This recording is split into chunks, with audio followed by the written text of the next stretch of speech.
Good morning and welcome to the Sports Carnival, broadcasting live from the Trauma Center studios. Now for the guy who once called J.J. Watt a twat. Or no, was it Emma Watson? I don't know. Dave Kearney.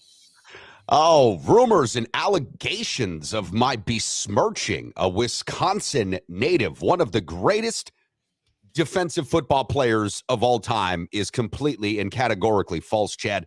I take extreme umbrage to that. Exceptions have been made, not on my behalf. Dude, we got some breaking news here on the show. We've got a Wisconsin guy, J.J. Watt, calling it a career on Twitter yesterday, sending the NFL world mildly crazy because J.J. Watt hasn't really been all that effective for about 5 or 6 years. But the NFL world went mildly crazy for about 6 minutes. And to that end, Chad, we've got the poll question on the Sports Carnival's Twitter feed at the Sports Carney, as well as our Facebook group page. And I'm curious where people think that J.J. Watt lands in the top defensive players of all time, top 5, top 10, top 20, or outside of the top 20. Listen, if you're a Wisconsin fan, a fan of Wisconsin football, you love J.J. Watt. A lot of Packer fans, Chad, thought that J.J. Watt was the missing piece at a bloated salary 2 years ago when the Packers lost to the Tampa Bay Buccaneers. I had to remind people that it wouldn't be J.J. Watt playing offense that could turn those 4 interceptions into touchdowns and points the Packers needed. But needless to say, there was a cry to get J.J. Watt on the Packers. That's how much Wisconsin fans like this guy. Yeah, J.J. Watt, I would say, I don't know if he's a top 5 guy or a top 10, but he's definitely a top 20. But if it's kind of like, it kind of reminds me a little of Larry Bird in this. I know I always bring it back to Larry. You do. For a short window, he was the most dominant. So for Larry, it was a 7-year deal. So like 2012, 2013, 14, 15, 16, whatever that area was when he won those 3, he dominated the league and was amazing and was considered one of the greatest. And it was kind of like, how Aaron Donald did as well. But I don't know if I would put him in top 5. I mean, there's so many great defensive players that have played throughout the league that dominated and did it for a longer period of time and those type of things. But I mean, he's definitely one of the top 20, in my opinion. J.J. Watt, and this will be something that we can discuss as the show progresses on. If you want to jump in to the conversation, Facebook, YouTube, Twitch are the best places to send us your messages. The fact that J.J. Watt is one of 3 defensive players in the history of the league to win the Defensive Player of the Year 3 times. You mentioned Aaron Donald, currently Lawrence Taylor. Yeah. Previously, Lawrence Taylor, one of the few defensive players to ever win MVP in the NFL. Only, yeah. The only, and okay, good. When you think about that company, that rarefied air that J.J. Watt's in, that's where I think it's worthy of the conversation. I tend to largely agree with you. I think he's a top 20 guy. I don't think he's a top 5 or a top 10 guy. Some of my biases come from the childhood in which, I grew up in, the era, I should say, that I grew up in as a child, and watching defensive players like Reggie White, like literally pick up offensive linemen and throw them to the side. Reggie White's a top 5 player in NFL history, in my opinion. Yeah. That guy's a top 5 So is player. LT. So is LT. So right there, you've got 2 of the top 5 players of all time that are also defensive players. So it does become a little bit hard to really sort of put J.J. Watt into that historical context, Chad. But if in fact this is true, and J.J. Watt, we've got a graphic we'll show you guys in a little bit. If it is true that J.J. Watt's calling it a career and he has finally played his last NFL home game, in the years to come, we'll be asked that question. I think that J.J. Watt is a first ballot Hall of Famer. I don't think that's in question. Oh, no doubt. Morning Wood brings up a good question. Better Wisconsin-born player, J.J. Watt or Joe Thomas? I would have to say J.J. Watt. Well, for the burst of the career, yeah, I would say that Joe Thomas, his biggest, I think, his credit is his longevity and the fact that he was able to play for Cleveland for so long. Yeah. It's such a bad team. And I don't know how many sacks Joe Thomas actually ever gave up. That's a really tough question. Well, I'm a defensive-minded fella because I played defense in a lot of ways, and so I appreciate it a lot more, I guess. Yeah, and maybe that's not fair because of position, right? It's one of those deals where it doesn't get as much glory. So I think that's debatable. And, and I'm going to change I don't know if you had a top 15. I'm not just going to go top 20. I'm going to say top 15. And he may be 11. He may. I have never really put that list together. I've put a lot of lists together in my mind, a lot of MVP lists and different leagues and things like that. You and I have debated that, but I've never really put that together. And you know what? Maybe once I put it together, maybe he would be top 10. I think he's close.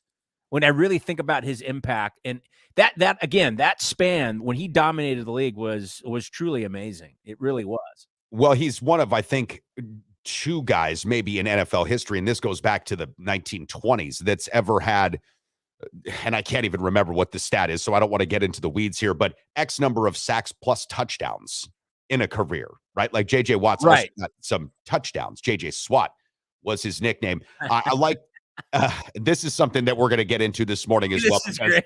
I knew Rob Dog. I knew that Rob Dog was going to be fucking lamenting this morning. I knew that Rob Dog was going to be fucking. I'll tell you what, it was a great game, though. It was a great fantastic. game, and I can't wait to get into it because that's what I was watching last night. Me too. But Joey Miller did have something that he asked us earlier, and I put it up on the screen. Joey was asking if we thought about getting some merchandise made. Yes, Joey, 2023, we're going to do a whole bunch of new things on the Sports Carnival. There have been a lot of moving parts, and getting the show set up, getting everything to the point where we have hopefully less technical issues than more. It feels like that we had a test about that earlier this week, but we wanted to get everything really, really streamlined and really buttoned up to a degree where we had a good idea of what we wanted to do. So long answer, yeah, we're going to get some merch made. Don't you worry. 2023 is going to be a huge year for the Sports Carnival. Now, Chad, this upcoming Thursday, so that's just tomorrow night. Shit, we're getting there. Tomorrow night, the 29th, from 6 to 10 p.m. over at the Recovery Room. You need to come and hang out with me, with all of your favorite Sports Carnival listeners. Your P1 fan club will be there in full effect. We're giving away stuff every 15 minutes from 6 until 10. 10 o'clock, we give away that 43-inch TV.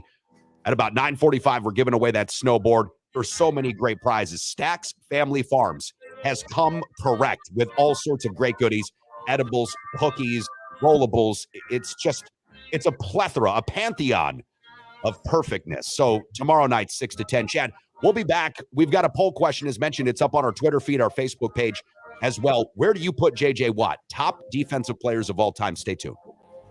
What can I say? The Recovery Room on 7th and Mississippi Street is not only my favorite bar in all of downtown La Crosse, Wisconsin, it's my favorite restaurant in all of downtown La Crosse, Wisconsin. Breakfast served 8 to noon, Saturday and Sundays, daily specials, incredible cocktails, and the best damn wait staff in the entire city. My buddy Matt knows how to treat you right, and that's why when you go to the Recovery Room on 7th and Mississippi, you're always going to have a great time and a great meal with a great cocktail. So if you haven't been in a while, or perhaps you're just regular and you want to stop in again, make it a thing. I'm there every single week. How about you? Hi, I'm Irene, and I care about you. That's why I started Care Packages by Irene, or CPBI. At CPBI, we have a wide range of care packages, from I care about you but don't get too clingy, to I'm completely obsessed with you and you should probably get a restraining order, and everything in between. Because it's CPBI, if you care, we care. Visit us online at carepackagesbyirene.org.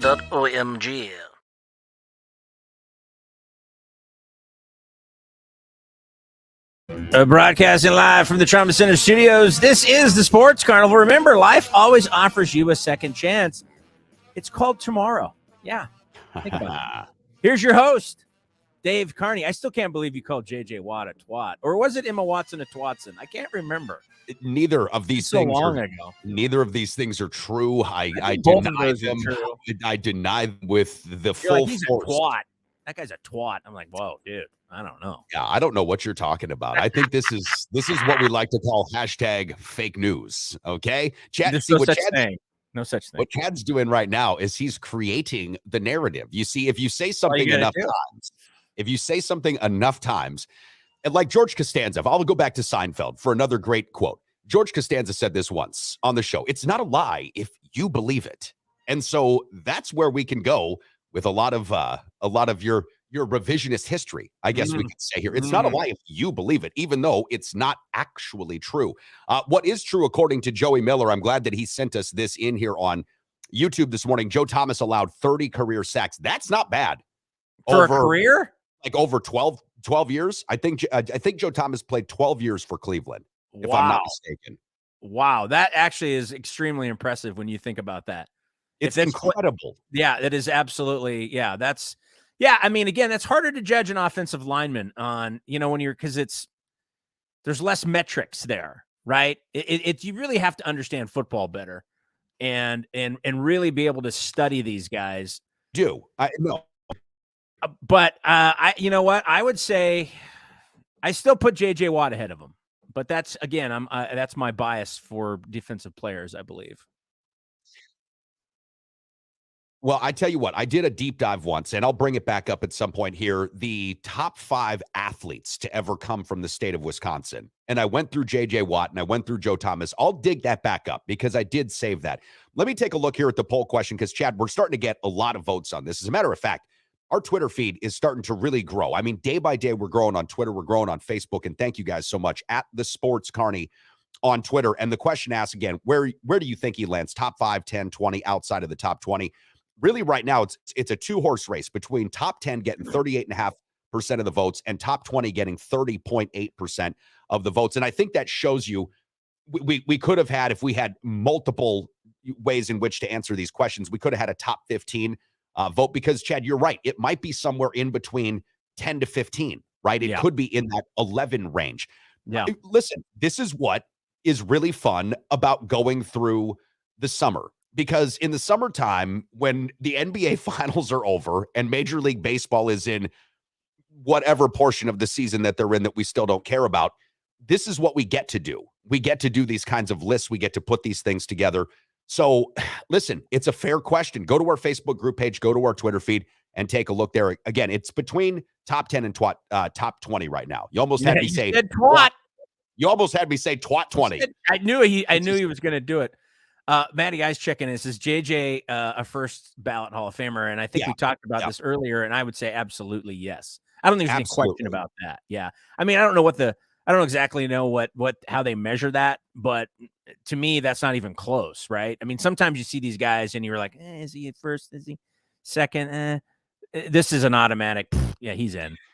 So it's interesting because I'll make a comparison to somebody that would be, completely off script here. Dwight Howard. Okay, in the NBA, yeah. Dwight Howard is going to be remembered a lot like JJ Watt. And people are going to say, whoa, Dave, that's crazy. No, it's true because Dwight Howard was the defensive player of the year, I think 4 times in the NBA. So he's amongst Hakeem Olajuwon, Dikembe Mutombo.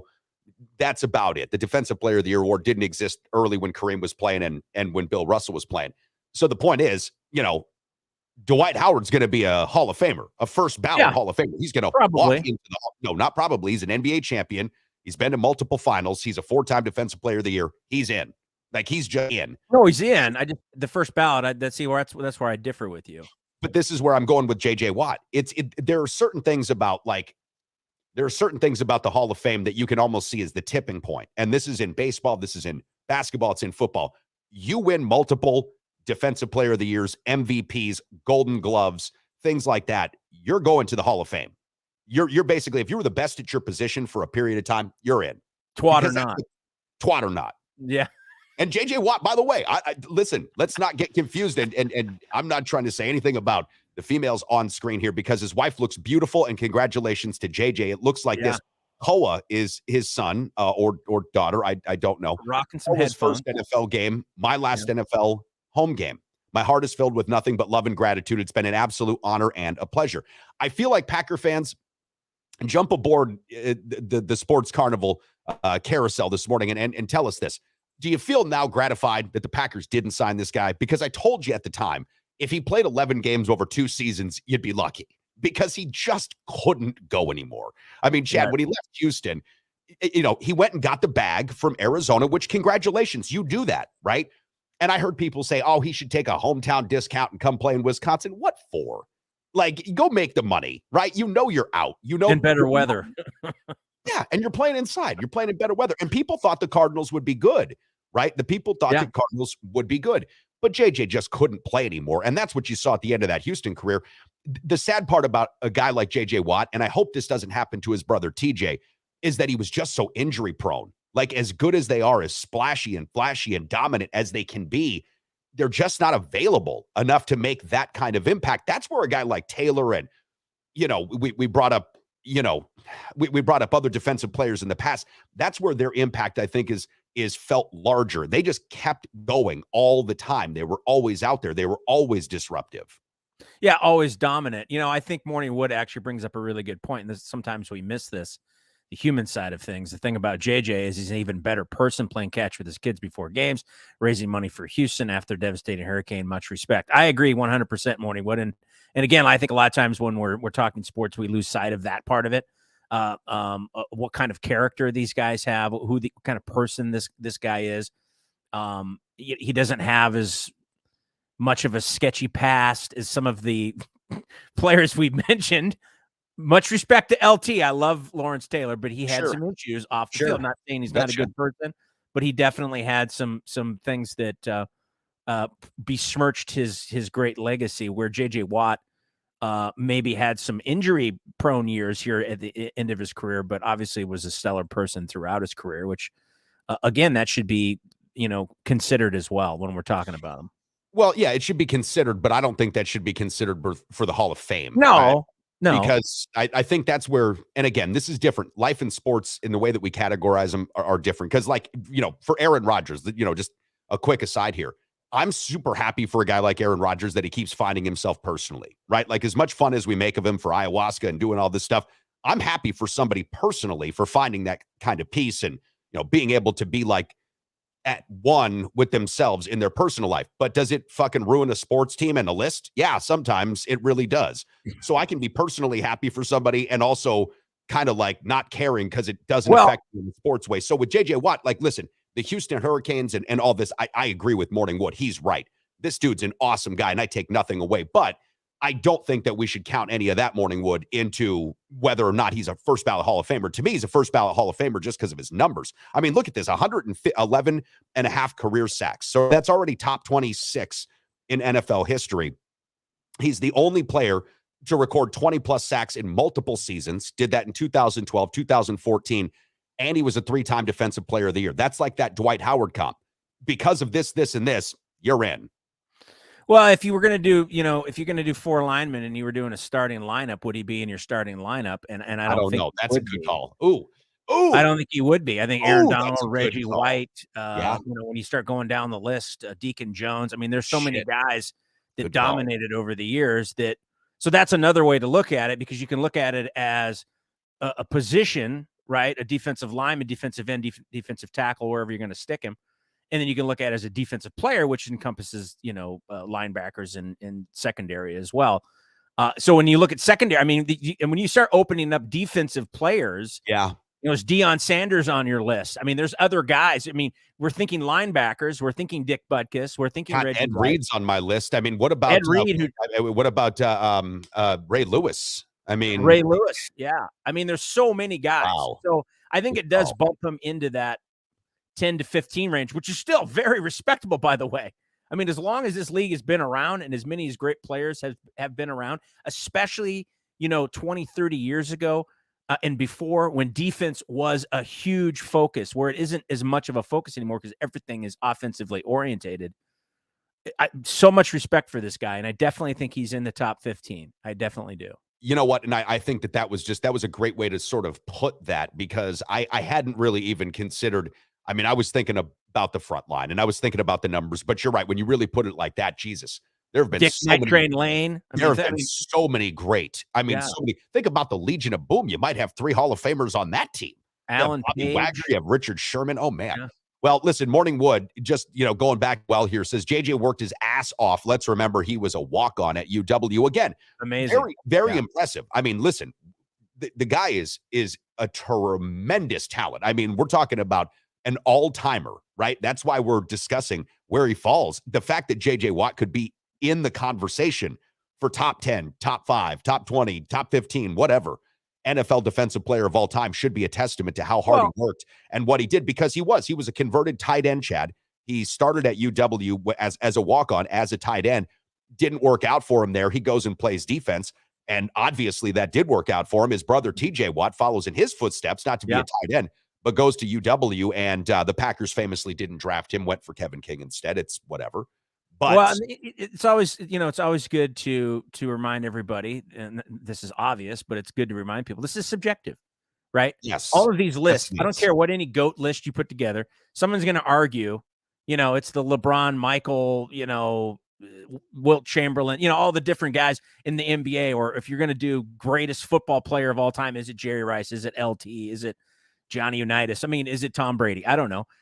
It's your opinion. And there's recency bias that is in this as well, because if you're younger, a lot of those names that we mentioned, you don't even know who they are, never saw them play, don't understand the impact. There's not a lot of film on them. So you have to go by stories. And that's like, when you go back to the NBA, that's the problem with Wilt Chamberlain. There's not a lot of tape. There's not as much tape. And so it's a lot of these stories, and they become legend.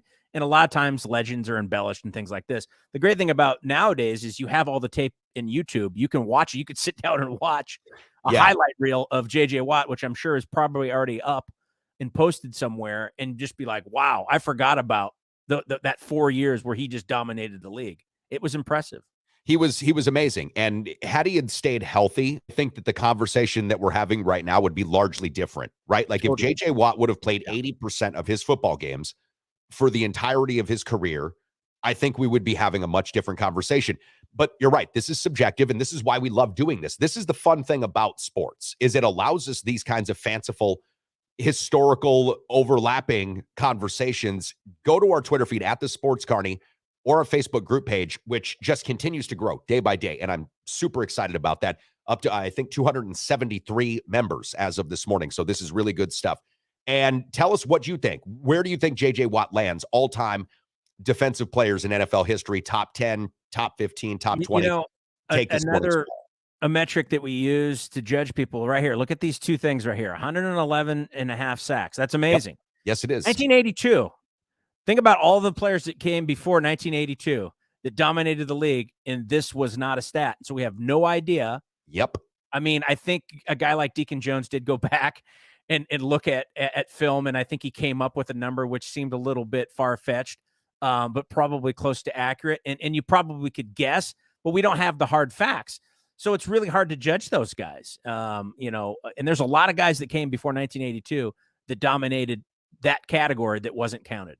So we've talked about this in basketball terms. Think about blocked shots. So we look at the block shot leaders, and Hakeem Olajuwon is the all-time block shot leader. I think Dikembe Mutombo is second.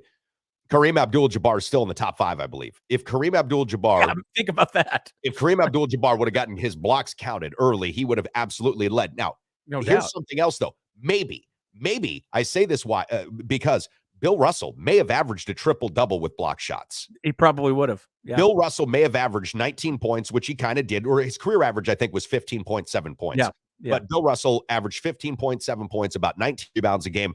They didn't count blocks at all during Bill Russell's career. That may have been another 8 to 10 blocks a game. We do not know how many shots Bill Russell blocked because there isn't tape.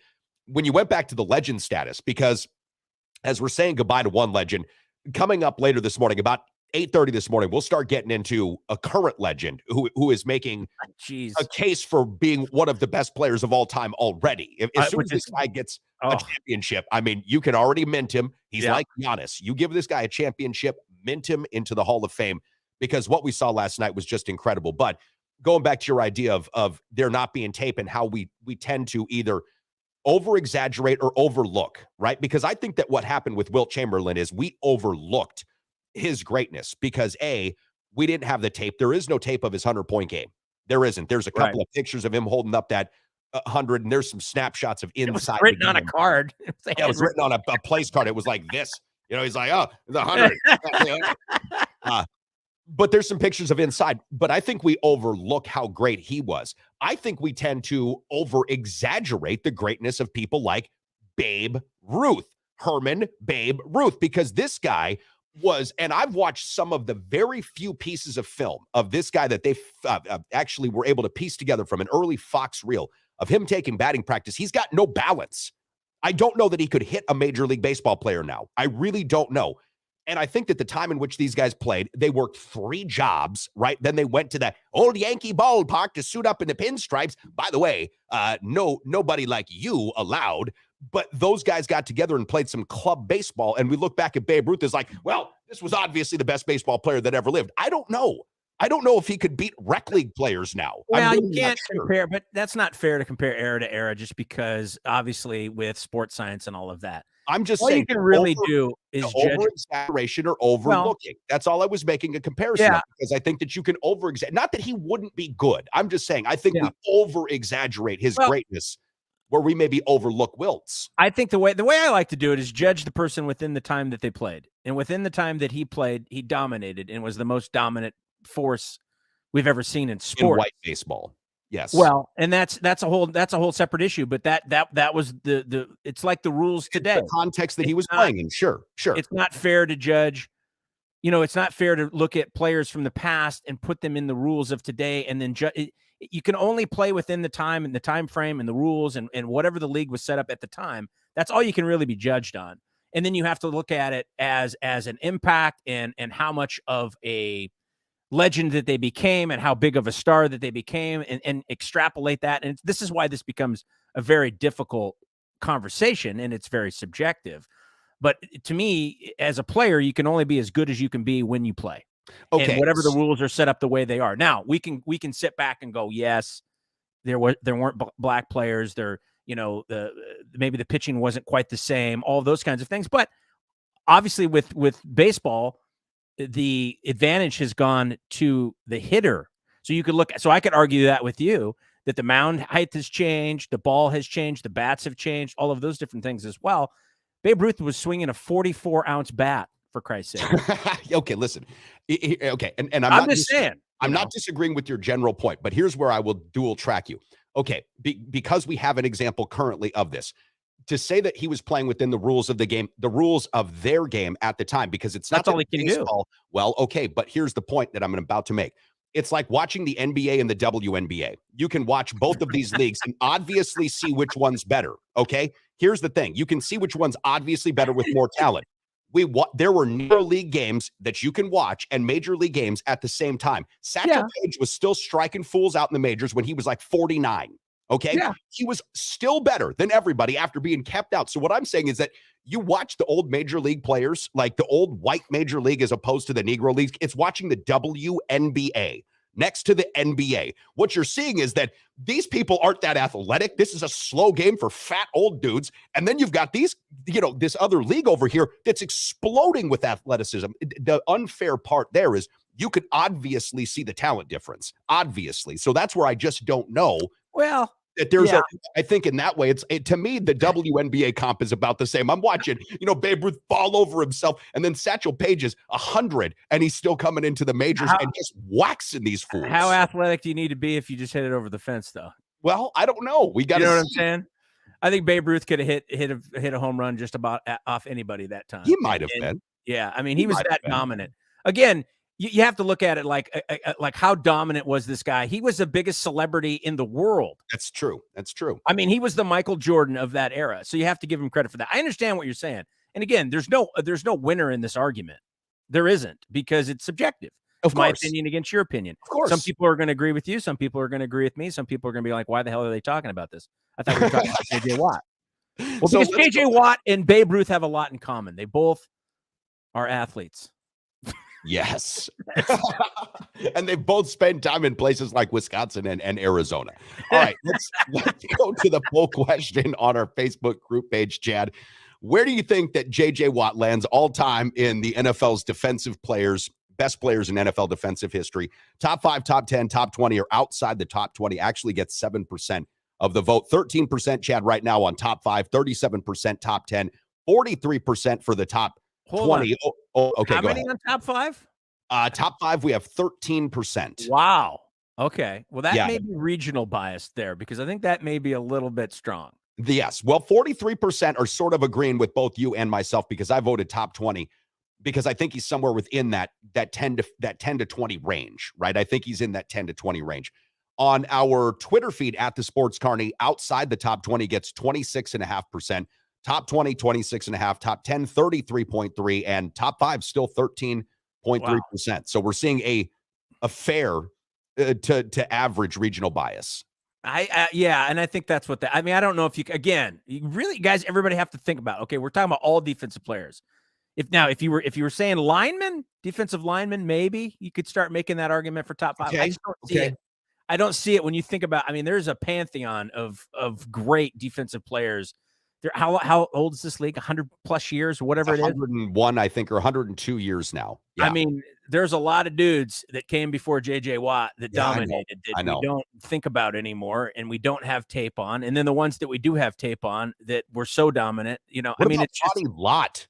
Ronnie Lott's another great player that you forget about. I mean, talk about a guy that he would get thrown out of the league now. Dude, he would. I mean, the hit that just happened between what was it, the Colts and the Chargers, that would have been like practice, right? Derwin James practice, Ronnie Lott. All right, that happened every single week. What Derwin James did to whatever number 16 on the Colts, Ronnie Lott did every week. Every week. You did not go across the middle of the field. That's what I love seeing nowadays. It's like, well, what do you run on third down mesh routes? Well, only the last 10 years, because back in the day, you sure didn't. All I know is fuck Babe Ruth. Exactly. Rob Dog did say, heroes get remembered, legends for die. And Boomstick, Eric from La Crescent, he picked up what we were putting down on another legend who in the NBA last night had an absolutely legendary performance. Even Kendrick Perkins was just all a Twitter about it. When we come back, we're going to talk about Luka Doncic and what the Dallas Mavericks did to upset Rob Dog and the New York Knicks last night. This was an epic game, and the way it finished out, I don't know if you could have written a script, Chad, any better than that, because you still have to make these fucking shots. So stay tuned. We're coming back here on the Sports Carnival. We are broadcasting live from the Trauma Center studios. The official mortgage team of the Sports Carnival is the Midwest mortgage team of Land Home Financial, my good buddies Mike Garcia and Todd Vercruzzi. Listen, we all know the mortgage industry is in a bit of an upheaval right now, and that's why it's more important than ever to go to a couple of guys that you can trust, a local operation right here in La Crosse. That is the Midwest mortgage team. Again, Michael Garcia and Todd Vercruzzi of Land Home Financial. Don't make a mistake with your mortgage needs. Go to the official mortgage provider of the Sports Carnival, the Midwest mortgage team, Mike Garcia and Todd Vercruzzi. Preferred Insurance is the official auto, home, business, flood, and life insurance agency of the Sports Carnival, serving folks in La Crosse and surrounding areas with licenses in Wisconsin, Minnesota, and Iowa. As an independent insurance agency, Preferred Insurance is free to find the very best insurance for you, your family, or your business needs. Call my friends at Preferred Insurance today and set up a free consultation. Remember, working with an independent agency means Preferred Insurance works for you, with you, to find the best solutions at the best prices. Back to the Sports Carnival, broadcasting live from the Trauma Center studio. I almost said just studio, but it's yesterday my boss told me to have a good day, so I clocked out and went home. Now here's your host, Dave Carney. That may be true, that may not be true. Yeah, I'm sensing a small amount of bullshittery right here, because Chad's probably one of the hardest working, most dedicated people you will ever meet in your entire life, which is why we've had. Except for Babe Ruth, who's a fucking asshole. Except for that guy who was a fucking asshole. But he doesn't even come close to being as much of an asshole as pedo Pete Rose, who not only cheated on the sport, also had an affair with a young girl, and according to one of his equipment managers, corked his bat for his entire career. Let me just ask you again. What is the bigger offense, steroids or corking a bat? Like equipment, like it actually changing manufactured equipment or using a substance? Well, I think they're both cheating, but I would say that corking your bat is more egregious. I do too. Where do you think this falls? Deflated balls. Because Brady got all the shit for those deflated balls. Well, how big of a deal do you think that was? I don't think it was as big a deal as everybody made it out to be. Plus, it sounds like pretty much everybody does that to a certain degree. They do. Hot. But I would have to change my answer on the Pete Rose thing. I think maybe the more offensive thing was his haircut. Then corking the bat, then steroids, then gambling. Oh, God, Pete Rose, man. This guy is available at every mall in Las Vegas right now, just waiting for you to come up and ask him for his autograph. He's actually standing right now outside of someplace with a Salvation Bell still ringing like, hey, it's Pete Rose. My autograph is only 25 cents today. Just give me something. Show me some attention. Sad. It's terrifying. All right, Rose speaking of... name. A Rose by any other name in this situation is still a douchebag. Hey, every rose has its douchebag. Yes. That was the unreleased version of that Guns N' Roses album. So that's a little known fact. You got to dig that one up on What was that? It was Napster. Poison, by the way. Oh, was that Poison? Oh, yeah. Yeah. Good Guns call. N' Roses, Poison, Ugh. Rats, they're all basically the same band. Yeah. That was really just not my favorite era. I almost never forgave Axl Rose for ruining Knocking on Heaven's Door. I mean, that was terrible. I don't know. I thought he did a good job with that. Really? Yeah, I don't mind that. I understand what you're saying because I'm a purist as well. But that kind of grew on me a little bit. Okay. All right. You know.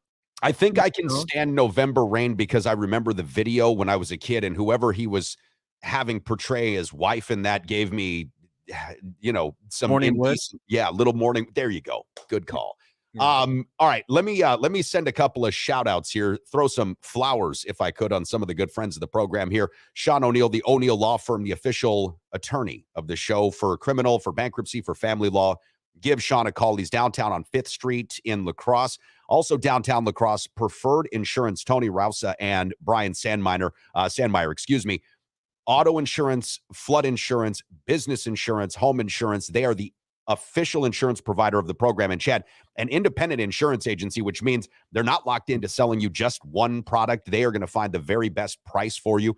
I'm going through some changes here personally, and so we're going to be moving some insurance over to Tony and to Brian's shop at Preferred Insurance. And boy, they are going to save me a boatload of money. And I've been with the big insurance shop for a long time and have been really happy, but they're going to save me a boatload of money. Our good buddies, Mike Garcia and Todd Vercruzzi, the Coos, and Mike, of course, of the Midwest Shoe Emporium of Michael Jordan Airness.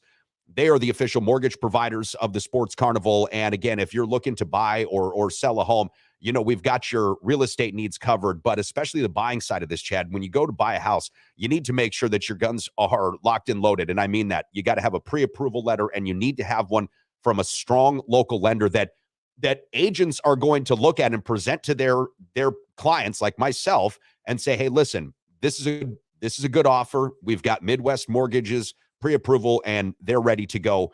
Go talk to Mike or to Todd. They are the top performing group in all of Land Home Financial right now. And I've mentioned Kyle Cable a lot here on the show, Chad, because Kyle's awesome. He sold my house in 2 days. 2 days, okay? Put together the marketing, had this thing spinning like a top, and within 2 days, he was able to move a house in the middle of winter. Not a time which you want to move. Trust me, I'm going through this right now. Dude, over the weekend when it was minus 32, I was going to do some packing and stuff. I didn't want to open my door to the outside. I was like, nope, we're going to stay in. God forbid I let any of the heat out that's in the house anyways. But this guy can make it happen for you. Kyle Cable, One Trust Real Estate, the official real estate provider of the show. And of course, our friend Joe Sampson, Helping Hands Landscaping. When you get into that new house or you're getting ready to leave the house and you're just looking at your driveway like, dude, we got too much snow or the grass is too long, give Joe call it Helping Hands Landscaping. And if you need some work, I think Joe's still looking for some guys to do some snow removal this winter. It doesn't look like the snow's going to be letting up anytime soon. It didn't fall yesterday, but it did the day before. And I know that we're going to get some better temperatures, but it feels like snow is, we're going to see a heavy amount of this wintertime, I think. Yeah, I don't think snow is over with anytime soon, and it really kind of sucks. That's why I'm grateful that there's sports to watch. And, yes. Guys that you only have, think about guys, all you have to do is say one name. So when I say Jordan, Larry, Kareem, Wilt, Giannis, Elgin, Kobe, Luka Doncic. Speaking of last night's Doncic's triple-double was sick. His quote about recovery beer made me think of recovery room. Me nice too. plug. Thank you very much, Boomstick. Eric from La Crescent. Look at me. Did I get that right? Yes, you did. Yes, you did. I've heard it enough. I don't even know this guy, but I know his name and where he's from. Yeah. Amazing. Cool dude. And he was right on here, man, because the recovery beer quote last night, Eric, that had me thinking about the recovery room too. And of course, this Thursday, we've got that big brouhaha. Eric, you need to get your Katukas over there. You really do. Between 6 to 10, you can come for at least a little bit. But Lucas said after the game that, the reporter was asking him how he felt. And he's like, I'm tired. He's like, I need a recovery beer. I thought the same thing. Luka Doncic last night, Chad, look at this number line. 60 points, 21 rebounds, 10 assists to rally the Dallas Mavericks, who were down by 9 points with less than 33 seconds. Was it less than 33 seconds they were down? I think it was like 33 seconds. It was something, well, maybe it wasn't 33, but it was like, it was in less than 2 minutes. It was an amazing comeback either way. Well, it was, yes, it was. I mean, really, when you think about how that happened, right? So he gets fouled. Wasn't it a putback? So this is okay. You're talking about how they go to overtime. Yeah, how Okay. they went into overtime. Oh, Yeah. So yes. he made the first free throw. They were down by 3 points. They fouled Luka to avoid the 3-point shot. Yes, Okay. which was smart. Which was smart. They Yeah. thought. They And thought Rob that Dog was smart. thinking, okay, good coaching. Yes. Thibodeau's doing the right thing. The guys are doing the right thing. Jalen Brunson's on the floor. We can pull this out. Everything's good. And then everybody in the whole building knew he was going to intentionally try to miss the shot, which is not easy to do, by the way, because you have to get rim. You do. You have to touch the rim. Yes, otherwise, it doesn't count. Yes, you do. So not only does he do that, but then it kind of caroms a little bit, and he ends up with the rebound, which I believe was his 20th or 21st rebound, puts the ball back, makes it, gets fouled, makes the free throw. They go into overtime, and the rest is history, as they say. I mean, truly one of the greatest games I've seen in the last 10 years by an individual player. Well, statistically, this is probably the greatest game in NBA history, right? Like I don't know about statistically, well, okay, look at 50-point, 20 rebound triple doubles in the history of the league. I'm just saying statistically. 53, 32, and 14 is better. I'm sorry. 32 rebounds by Wilt Chamberlain, 1968. Okay. But I agree with you. In the recent NBA, yes. 1975 or let's just go 1980. 1980, yes. the modern NBA. Yes. In the modern NBA, this is one of the greatest stat lines. Now, the thing about Luka Doncic that we've talked about on this program before, and I'll just continue to ring the bell, is the thing about this kid. And listen, I'm going to be completely unapologetically patting myself on the back here. Before the NBA draft, I told everybody that would listen to me, Luka Doncic is going to be the best player in this draft by a mile, like a mile. Okay. He should have gone number one without question. Without question. The fact that he was able to fall and get traded like he did for Trae Young was flabbergasting to me, because the kid was a EuroLeague MVP at 16. He's got the kind of game that will age like fine fucking wine. He never dunks. And when he does, he's surprised about it. He doesn't play fast. He plays quick, but he doesn't play fast. He's never in a hurry. He's got great handles, but he's not flashy. He can rebound the basketball. Think about how many guys, Carmelo Anthony, for example, that would get shit upon by the likes of Charles Barkley and others for not getting rebounds. He's not nearly as athletic as Carmelo Anthony was. This guy is in position all the time. His passing, Chad, he's got the passing skills. He reminds me so much of Larry Bird when he passes the basketball, because he's 6'9", right? 6'8", 6'9", not quite as tall as Larry, but pretty close. And he has just got incredible floor spacing. What is he, 23 years old right now? 24, I thought. 23, 24 years old, whatever. When this guy is 34 years old, and you said, how many guys do we know by one name?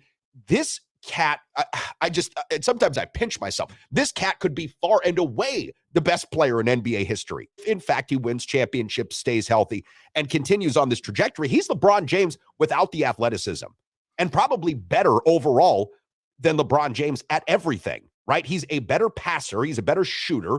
He's probably a better rebounder statistically than LeBron James was. A better free throw shooter. I really just, there are really no holes in this guy's game other than the fact that he doesn't have the kind of athleticism that wows you on the screen like Zion or Ja Morant or Giannis or some of these players who just make plays that you just look at and say, oh my God.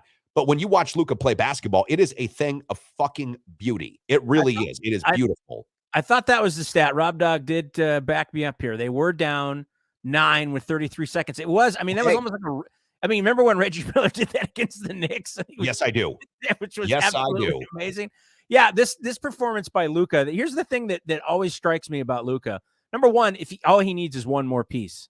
They need one more player, and I think that this team is in another stratosphere, and they win that chip or multiple chips. But it's how he controls the game. And he does remind you of some of the legends like Larry and Magic and LeBron, how they can control the pace. I mean, he sets the pace, and you can't speed him up. You try. That's one of the things that all defenses try to do with him is disrupt him, and all defenses are always ultimately trying to be disruptive and change his pace. You can't do it. And he makes it look easy. Great players make impossible things look easy, and he does it night after night, and it just is absolutely amazing. And I think that one of those stats that you mentioned that doesn't get enough, I don't think we highlight it enough, especially for a position player like Luka, is rebounding. He gets those, he gets a lot of easy rebounds, but he gets some of those dirty rebounds, and he's always seems to be in the right place at the right time, which is another one of those things that only great players, that's what great players do. They make up for their non-athletic ability by just being smarter and knowing where the ball is going to be and know what position to be. That's, that was what Larry did. And that's why it's a good comp. I don't know that there's ever been a player in NBA history, Chad, that has reminded me more of Larry Bird than Luka Doncic. As a matter of fact, I thought Larry Bird would be the hardest player of like the modern NBA to actually draw a comparison to, because you've got guys like Dirk Nowitzki, who played 21 seasons with Dallas. He was there last night. He's been there for the unveiling of his statue, but he was way bigger than Larry, right? And played a completely different style of ball than Larry. He was a post player. He hit shots from outside, of course, but he was a back to the basket guy. And I looked at, Giannis, and he's just more like Shaq than Larry. So it's been really hard to find any sort of a comp. Michael Jordan, there's been 100 guys that have tried to look like him. But as far as Larry Bird is concerned, there's never been anybody that I thought, wow, this will really pan out to be a kind of a comp here. Let's look at some of his regular season averages. All right. So I'm just going to go through. I've pulled him up since his rookie year. So he's 2018-19 was his rookie year. His rookie year, 21, 7.8 rebounds and 6 assists. Year 2, 28-8, 9-4, 8-8. So 28.5 points, 9.5 boards, 8.8 assists. Year 3, 27-7, 8 boards, 8.5 assists. Year 4, 28 points, 9 rebounds, 8.7 assists.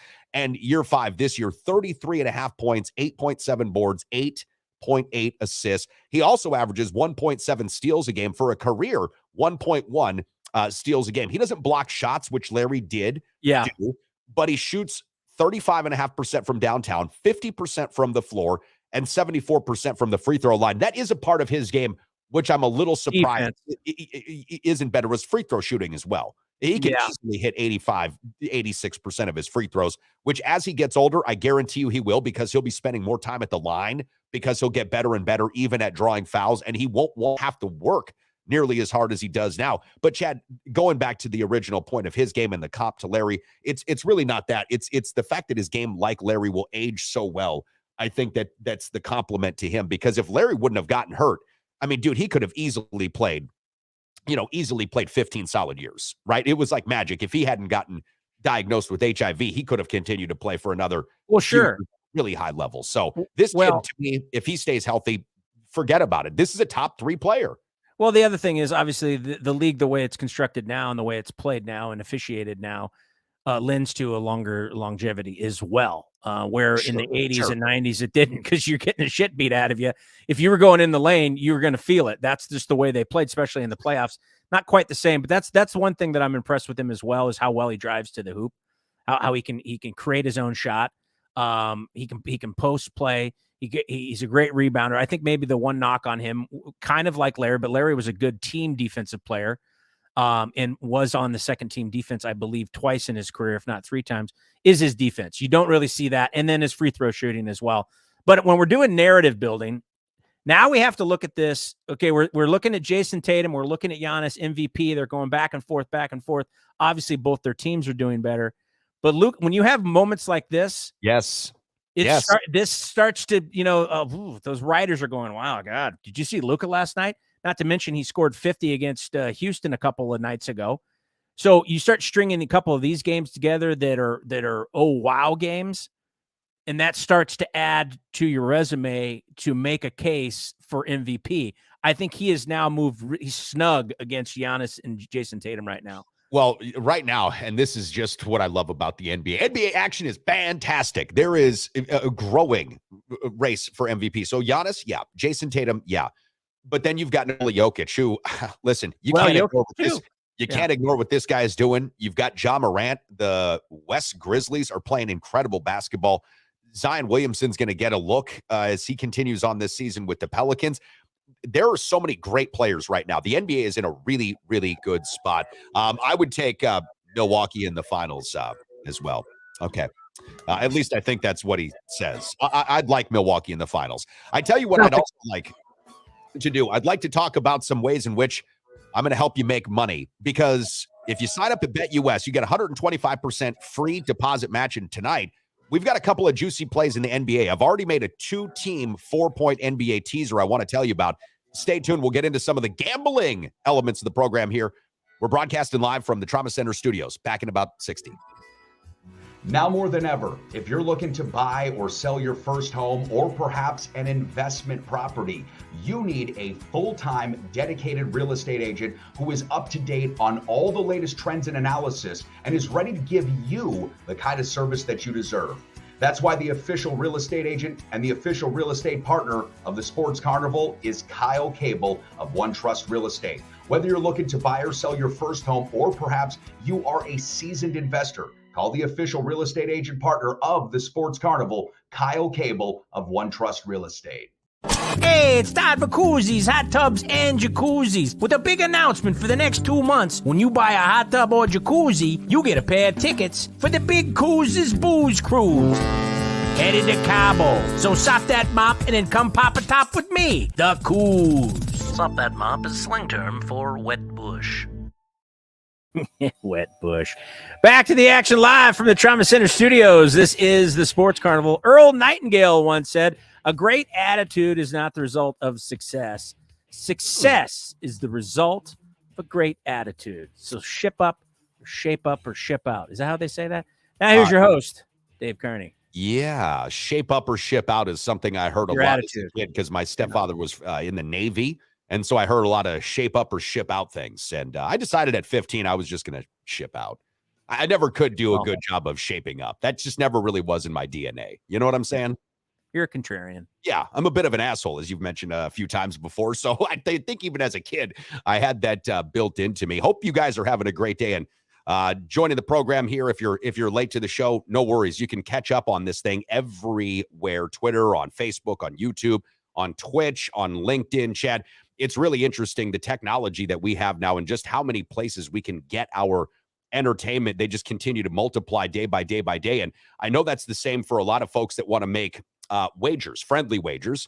Some go to the barber shop or whatever, and that's cool. I'm not suggesting you can't do that, but we've got a 100% legal way to make sports bets, and we've got a real bonus for you. Put in $100, you get $125 free. I think you can put in as little as $50 and actually begin to claim that 125% deposit match. But you go to betus.com.pa. When you sign up, they'll ask you, how'd you hear about us? Put podcast, promo code Carnival. When you make your initial deposit, you'll be asked again, how'd you hear about us? They'll have a little space up there for promo code, and you just put in the word Carnival to get 125% free money in your sportsbook, wallet. Chad, I'm looking at a couple of different things. This weekend, I should say, coming up in sports is huge. We've got the college football semifinals, right? So we've got Ohio State playing Georgia. We've got Michigan taking on TCU. We've got NFL action starting tomorrow with Dallas and Tennessee. Of course, we've got the Packers and the Vikings on Sunday. This is a huge game. Tons of playoff implications. So I'm not exactly ready to give my weekly play yet. Tomorrow I'll be on John Papadopoulos' ESPN's 105.5 The Sports Lead at 5 p.m., and I'll unveil my big-time weekly play. But I will say that tonight in the NBA, because we just got done talking about Luka Doncic's historic night last night, tonight in the NBA, I'm looking at two games, Chad, that I've put together in a two-team 4-point teaser that I'd love to get your take on. So the first one is the Lakers plus 12 points at the Miami Heat. The Lakers beat the Magic last night by 19 points, stopping a 4-game losing streak. And the Miami Heat have been winning. They're back to 500 now, so they're not winning at a really high clip. They're back to 500 now, but they have been playing a lot of close games recently. Like, you know, against bad teams, they're winning by 3 points. So I've got the Lakers plus 12, and then I took the Phoenix Suns versus the Washington Wizards. Phoenix was a 2.5-point favorite coming into this game in Washington. Washington last night just beat the Sixers, so they're going to be coming in off of a back-to-back after beating a team that was really good. And I think Joel Embiid had 48 last night, but I've got the Phoenix Suns plus 1.5 against the Washington Wizards. So Lakers plus 12, Phoenix plus 1.5, a two-team 4-point teaser in the NBA. Again, go to BetUS, claim that free money when you enter the promo code Carnival and make this play if you like it for absolutely nothing. What did you think about that play, though? Yeah, I like that. You're teasing up to plus 12, right? They're not out. So they were plus 8, and I took them up to plus 12. I like that. And then Phoenix. So Phoenix was a 2.5-point favorite against Washington. And Phoenix, again, one of the better teams in the West. Washington, a well below 500 team. and I got them to plus 1.5. So now I've got the Suns as a 1.5 dog, and I've got the Lakers 12-point dogs. Yeah, I would go with that. Okay. What are your thoughts on Joey Miller? I like the T-Wolves plus the money versus Pelicans without Zion. We sure Zion's not playing? Yeah, so let's I thought actually. that was questionable. Yeah, I saw he was questionable too here. Let me take a look at this. That's a good question because I had By the this way, we failed to mention we shit the bed on our bet with Coach Janice yesterday. Oh, yeah. Well, no, you really took the over. You were heavy on over. I was too. You said over. He said under. He said under. I know. He said under. We said over. But I did say Badgers. I did say Badgers would cover. Yeah, and I forgot we were 24-17. They covered. Yeah, that's right. I forgot that was on. I watched a little bit of that last night. Man, that was like watching paint dry. I mean, Braylon Allen had a good game. Luke Fickell, I thought this dude was going to take a back seat. He was on the fucking sidelines looking like he was coaching anyways. Yeah. I didn't think he was going to be there. So Pelicans, tonight, last meeting, New Orleans beat the T-Wolves 128-125. Yeah, I'm seeing Zion Williamson has gotten illness. Brandon Ingram is still dealing with a toe. But that was Monday night when they defeated the Pacers 113 to 93. So I don't know for sure, Joey, that they're not going to suit that dude up tonight. Let me look at some of these trends here. The T-Wolves are just 2-5 against the spread in their last 7 after scoring 100 points or more in their last game. Pelicans are 4-0 against the spread in their last 4 home games versus a team with a losing record, 4-1 in their last 5 home games against the spread following a straight-up win, 4-1 against the spread in their last 5 Wednesday games. Yeah, this would be a spot for me. What's the number on this one again? I've got to look. So that's 6. New Orleans -6. That seems reasonable. I'm surprised you didn't watch the Ticket Smarter Birmingham Bowl because I know that was on your calendar. It was last night. It was Coastal Carolina versus East. Did you watch the Turd in the Punch Bowl? That was a really good game as well. That actually, I'm waiting for like the Wheaties Cereal Bowl or something like some of the namings of these bowl games. I mean, this is what's getting interesting with. What about the Stacks Family Farm Smoke Bowl? I love that. That would be awesome. No bowl games tonight. No bowl games tonight, unfortunately. But there is a game that I'm interested in tomorrow night, and that's number 20 Texas and number 12 Washington, the Huskies. Sure, that game interests me a smidge. And what do you like on this one? I think that Texas is a 3-point favorite. I'm going to pull for Washington, but I'm really looking at is the total because I think they're going to put up a lot of points. Okay. But I don't know what the total is. I know it was big, but I don't remember exactly what it was. Well, I tell you what I'll do is I'll tell you. Pull that up because I'll tell you right now. It's so like 50 plus, I want to say. Yeah. So the total right now it opened at 64.5. We've got the live total at 66.5. Texas currently 3.5-point favorites. Washington number 12, Texas number 20. This should be interesting. So that'll be Thursday. You know, we failed to mention that coming up tonight as we're talking about betting, we do have a Bucks game going on. The Bucks are going to be taking on the Chicago Bulls. Yeah. That game will be tipping off at about 7:10 Eastern time. Let me actually see what time that is. 7 o'clock Central time, excuse me. So Bucks at Bulls tonight. It'll be on Bally Sports Plus. The Lakers and the Heat are on 6:30 NBA TV. The Nuggets and the Kings are on 9 p.m. on NBA TV tonight. The Bucks are an interesting play here against Chicago. They have had a lot of success against the Bulls, but over the last couple of years, the Bulls did clip the Bucks earlier this season. The Bulls are still playing a kind of erratic form of basketball, but Milwaukee's been up and down lately, guys. I would assume largely that they want to rebound after that Christmas Day loss to the Celtics. I would. 139-118 was the score there. Looking at tonight's game, though, just from a betting perspective, we'll see if we've got any injury concerns here. Chris Middleton still listed as out. Drew Holiday day-to-day. Wow. For the Bulls, you've got Caruso listed as day-to-day. And, of course, Lonzo Ball hasn't played in about 2 years. There's a real chance that Lonzo Ball, from what I heard, doesn't play again this season. Really? Yeah. That's been kind of a bust, huh? Lonzo Ball? The whole Lonzo Ball? Yeah, that whole thing? That saga? He's good when healthy, and he was a big part of that Bulls team. He developed into a much better shooter. He's a good defender. His brother, LaMelo, is fucking ridiculous, though. That guy is amazing. I'd take LaMelo Ball any day of the week. Well, boys and girls, looks like we're out of time. Ooh, I like it. Neil the Duda is going to be leading us out of here. Coming up tomorrow on the program, We'll have head coach of the Eagles men's basketball team, Kent Dernbach. You boys and girls have a great rest of your day. Chad, see you, buddy. Later.